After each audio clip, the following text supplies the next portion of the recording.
Most of us like to think that we garden as naturally as possible, either by being organic or just by being kind to the soil and kind to our plants. They grow well in nature. Why shouldn't they grow well in the garden? Well, the answer really is that the garden is managed much more than nature is. When leaves fall from the trees in nature, they sit on the soil, they rot down, they're taken into the ground by worms to naturally enrich the soil. Gardeners, we're a tidy bunch. We clear everything up, and that means that these poor old plants generally starve. We put plants in the ground that need a lot of food, things like dahlias, and the more luscious they look, the more energy they need, and they get that energy from the soil, but we don't put anything in it. Well, we do and we should.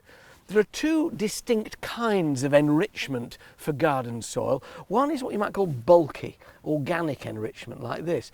This, if you like, is the meat and two veg of soil enrichment. Its goodness you can feel in your hand. It has a physical quality which will hold on to moisture in the soil, aid plant root development because they really need something to sink their roots into rather than just dust dry earth. So it has a tremendous quality of improving the structure of soil. What it won't do much is much in the way of food, and that has to come from fertilisers, either powdered fertilisers or, like this, liquid feed. Now in summer, when plants need a quick fix, liquid fertiliser like this one, diluted in a watering can, always at the manufacturer's recommended rate. Never double it, it makes no difference at all, but the recommended rate in there and then watered onto your plants has the advantage of going into work very quickly because plants take in food in solution. They suck it up from the soil and into their sap. That will act very quickly. It won't last terribly long. So if you want a plant food which lasts much longer, you need one like this, which is a powdered formulation.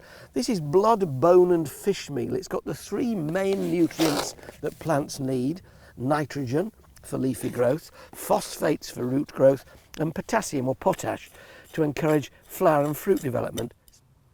Once that's watered in, that feed will last much longer than your liquid feed.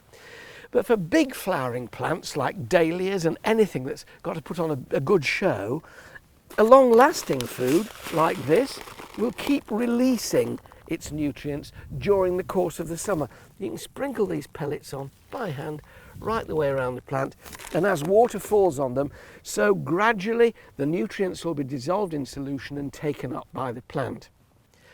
When you really want to encourage your plants to produce masses of flowers or fruits, then tomato feed is a good one to choose because it's got lots of magnesium and lots of potash in it, which promotes flower and fruit development.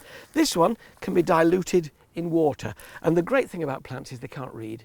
They can't tell it says tomatoes on there, so dahlias really rather enjoy this. So it's a matter really of being kind to your soil to be kind to your plants, with organic matter worked into it at the beginning of the season before you plant, general fertiliser like this one applied in spring, and if you want, again in summer. If you haven't got time to apply it very often, then a long-lasting slow-release feed like this will do the job for you, applied in April, May. It'll keep releasing throughout the summer. And then to get those flowers and fruits, good old tomato feed. And if you just want to give your plants a boost, watering with a liquid fertiliser once a week at the right dilution will set them up well. And then they'll be even better than those you find in nature.